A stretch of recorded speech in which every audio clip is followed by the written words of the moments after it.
Hello friends, welcome to my channel never give up. तो friends, जैसे कि आज हम स्टार्ट कर रहे हैं ये 7th क्लास की एनसीईआरटी। हमने पिछली वीडियोस में 6th क्लास की एनसीईआरटी जो है ज्योग्राफी की, उसे कंप्लीट किया है।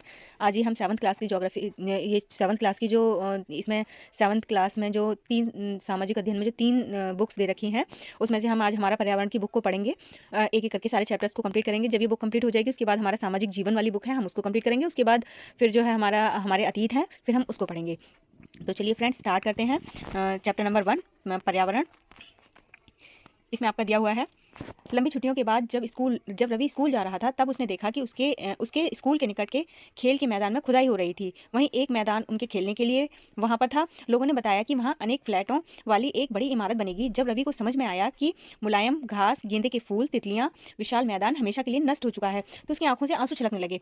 उसने यह बात अपने सहपाठियों को बताई। सुबह की सभा में प्रधानाचार्य ने भी बहुत उदासी से कहा, देखो कैसे हमारा पर्यावरण बदल रहा है। वहीं आगे है, कक्षा में पहुंचकर रवि ने अपने शिक्षक से पूछा, पर्यावरण क्या है? जो कुछ भी आप अपने आसपास देखते हैं, शिक्षक ने बताया जो कुछ भी आप अपने आसपास देखते हैं वह क्या है? पर्यावरण। रवि कहने लगा, इसका अर्थ है स्कूल, भवन, मेज, कक्षा में रखी कुर्सियां, यहाँ तक कि खुला मैदान, सड़क, कूड़ा करकट, मेरे दोस्त, ये सभी हमारे पर्यावरण के अंग हैं। शिक्षक ने कहा, हाँ, लेकिन जरा रुको, कुछ वस्तुओं का निर्माण प्रकृति ने किया है, जैसे पर्वत, नदियां, पेड़, प्राणी, जबकि अन्य का निर्माण मानव ने किया है, जैसे सड़क, कार, कपड़े, किताब आदि।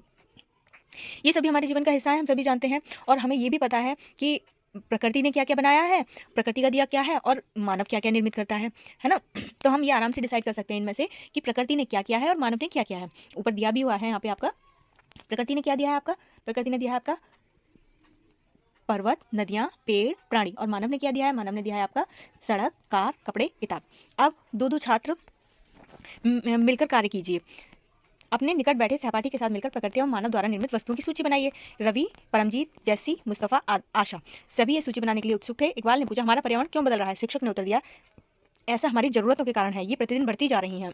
ये बॉक्स में दिया हुआ है आपका, छोटा सा बॉक्स में पर्यावरण के बारे में दिया हुआ है। पर्यावरण हमारे जीवन का मूल आधार है। यह हमें सांस लेने के लिए हवा, पानी के लिए जल, पीने के लिए जल, खाने के लिए भोजन एवं रहने के लिए भूमि प्रदान करता है।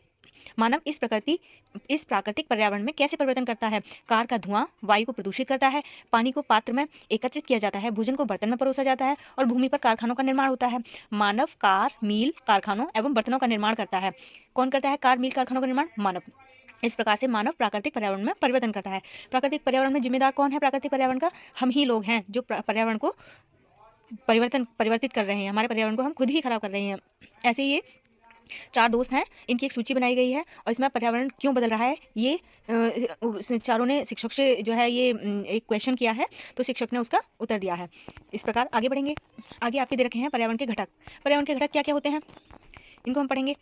ये होते हैं प्राकृतिक, मानव निर्मित। दो प्रकार के पर्यावरण घटक होते हैं, प्राकृतिक और मानव निर्मित। अच्छा, प्राकृतिक घटक कौन कौन से होते हैं? प्राकृतिक जो होते हैं वो होते हैं जलमंडल, वायुमंडल, स्थलमंडल और जैवमंडल। जो जैवमंडल है उसमें सभी मंडल आ जाते हैं, चाहे वो स्थलमंडल हो, वायुमंडल हो, चाहे वो जलमंडल हो। और ये जो है पर्यावरण के घटक में मानव निर्मित क्या क्या है? मानव निर्मित अभी हमने पीछे पढ़ा भी था नहीं, उद्योग, स्मारक, सड़क, पुल, पार्क, इमारतें।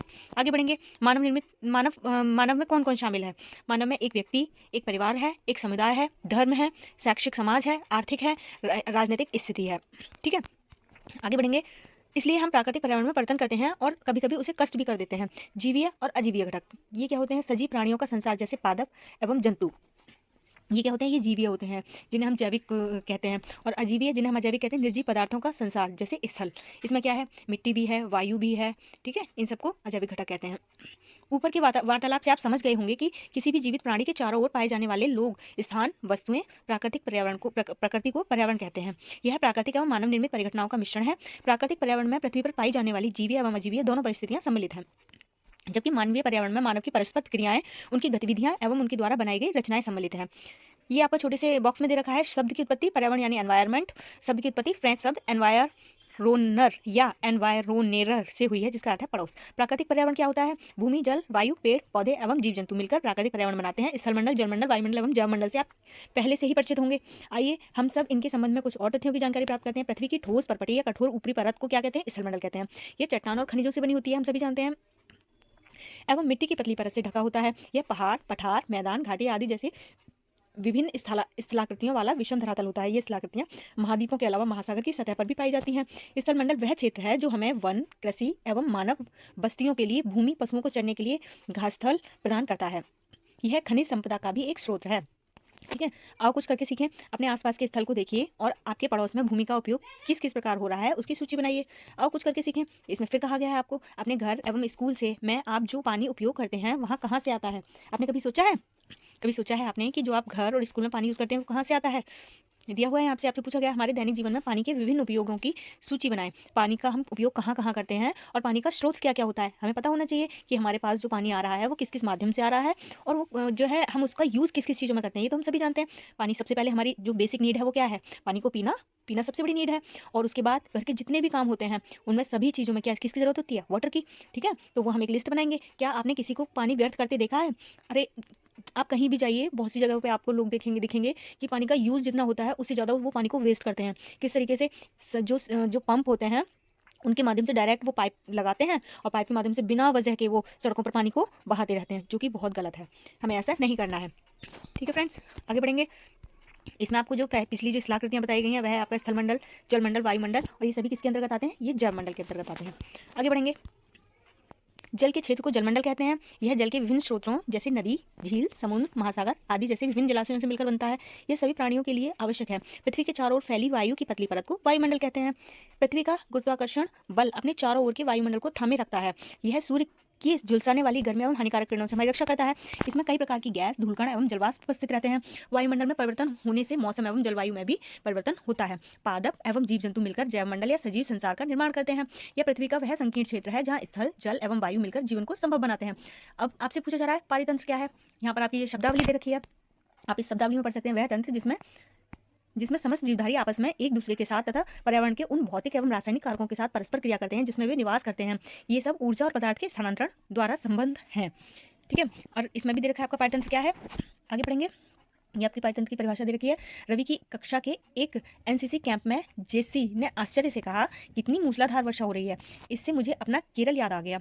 जेसी एक गर्ल है, वह केरल से बिलोंग करती है। उसने रवि की कक्षा में ही वह पढ़ती है। उसने उससे बोला, कितनी मूसलाधार वर्षा हो रही है। तुम सबको आकर देखना चाहिए कि कैसे हरे भरे खेत एवं नारियल के बागानों में लगातार बारिश होती रहती है। तभी जैसलमेर के रहने वाले हीरा ने आश्चर्य से कहा, हमारे यहाँ वर्षा होती ही नहीं, हमें तो दूर दूर तक केवल कीकर एवं रेत ही नजर आती है, लेकिन वहाँ ऊँट भी तो मिलते हैं। रवि ने कहा, आओ कुछ करके सीखें। कहानी के बच्चों की तरह आप भी अपने पर्यावरण स्थान का फोटो लगा सकते हैं, है ना। जैसे ये लगाया हुआ है, ये किसी बच्चे का बनाया हुआ फोटो है, हम भी इस तरीके से लगा सकते हैं। ये एक ताल का पारितंत्र है, मतलब जो तालाब होता है उसमें कौन कौन से जीव जंतु रहते हैं, कौन कौन से पेड़ पौधे उगते हैं, वहाँ पे तालाब का जो पानी है वह कहाँ से आ रहा है, वह कब से वहाँ पर है, तालाब का निर्माण कैसे हुआ, कब निर्मित हुआ, है ना, ये सब। आगे है, हीरा ने कहा, ऊँट तो मिलेंगे ही, जब तुम हमारे रेगिस्तान आओगे तो तुम्हें सांप, छिपकली, अनेक कीट भी देखने को मिलेंगे। रवि हैरत में पड़ गया। विभिन्न स्थानों पर पाए जाने वाले जीव जंतु, वनस्पति एवं लोगों के रहन सहन के तरीके इतने भिन्न क्यों हैं? क्या सभी का एक दूसरे के साथ संबंध है? बिल्कुल, बहुत संबंध है, शिक्षक ने कहा। जब रवि ने हैरत में पूछा, रवि हैरत हुआ कि इस चीज़ को सोच के कि जब जितने भी स्थानों पर पाए जाने वाले जीव जंतु और वनस्पति और लोग रहन सहन के तरीके अलग अलग इतने क्यों हैं, है ना। जब कहते हैं ना कि भगवान सब जगह हैं, सभी लोग एक जैसे हैं, लेकिन फिर भी उसके बाद भी खान पान में, रहन सहन में, बोली भाषा में, संस्कृति में इतनी भिन्नताएं क्यों हैं। रवि ने बड़े आश्चर्य से पूछा। तो उसने शिक्षक ने, जो वहाँ के जो शिक्षक थे, उन्होंने बहुत बहुत ज़्यादा अच्छे से उसको जवाब दिया, अच्छे से उसको समझाया। सभी पेड़ पौधे, जीव जंतु और मानव आपस में मानव अपने आसपास के पर्यावरण पर आश्रित होते हैं, प्रायः वह एक दूसरे पर भी आश्रित होते हैं। जीवधारियों का आपसी एवं अपने आसपास के पर्यावरण के बीच का संबंध ही क्या है, पारितंत्र का निर्माण करता है। अधिक वर्षा वाले वन, घासस्थल, राजस्थान, रेगिस्तान, पर्वत, झील, नदी, महासागर एवं छोटे से छोटा ताल का भी एक पारितंत्र होता है। क्या आपको लगता है कि जिस पार्क में रवि एवं उसके मित्र खेलते हैं वह भी एक पारितंत्र बनाता था? मानवीय पर्यावरण, मानव अपने पर्यावरण के साथ साथ पारस्परिक क्रिया करता है और उसमें अपनी आवश्यकता के अनुसार परिवर्तन करता है। प्रारंभिक मानव ने प्रारंभिक मानव ने स्वयं को प्रकृति के अनुरूप बना लिया। उनका जीवन सरल था एवं आसपास की प्रकृति से उनकी आवश्यकताएं पूरी हो जाती थी। समय के साथ कई प्रकार की आवश्यकताएं बढ़ी। मानव ने पर्यावरण के उपयोग और उसमें परिवर्तन करने के कई तरीके सीख लिए। उनके फसल उगाना, पशु पालना एवं स्थायी जीवन जीना सीख लिया। पहिए का आविष्कार हुआ, आवश्यकता से अधिक अन्न उपजाया गया, वस्तु विनिमय पद्धति का विकास हुआ। आप जानते हैं वस्तु विनिमय पद्धति क्या होती है? यह एक ऐसी पद्धति है जिसके माध्यम से चीज़ों को एक दूसरे के साथ एक्सचेंज किया जाता है। ठीक है, व्यापार आरंभ हुआ एवं वाणिज्य का विकास हुआ। औद्योगिक क्रांति से बड़े पैमाने पर उत्पादन प्रारंभ हो गया। परिवहन तेज गति से प्रारंभ हुआ। सूचना क्रांति से पूरे विश्व में संचार सहज और द्रुत हो गया। क्या आप जानते हैं कि आप गर्मी में रसीला तरबूज और सर्दी में भुनी हुई मूंगफली खाना क्यों पसंद करते हैं? प्राकृतिक एवं मानवीय पर्यावरण के बीच सही संतुलन होना आवश्यक है। मानव को पर्यावरण के साथ समरसता से रहना एवं उसका उपयोग करना सीखना चाहिए। रवि की कक्षा में मिजोरम की एक लड़की है नूरी। वह अक्सर अपने स्थान की हरियाली की बात करती रहती है। खेल का मैदान नष्ट होने के कारण रवि की उदासी देखकर नूरी ने उसे आने वाली छुट्टियों में अपने घर मिजोरम आने को कहा। रवि के शिक्षक ने सभी बच्चों से कहा कि छुट्टियों में वे जिन स्थानों पर जाएंगे वहाँ के भूदृश्य, घरों एवं लोगों की क्रियाकलापों का चित्र बनाकर लाएं। ठीक है, ये आपका चैप्टर था। इसमें दे रखा है आओ कुछ करके सीखें। अपने पड़ोस के किसी बुजुर्ग व्यक्ति से बात करें, निम्न जानकारी प्राप्त करें। जब वे आपकी उम्र के थे तब उनके पास आसपास कैसे पेड़ थे?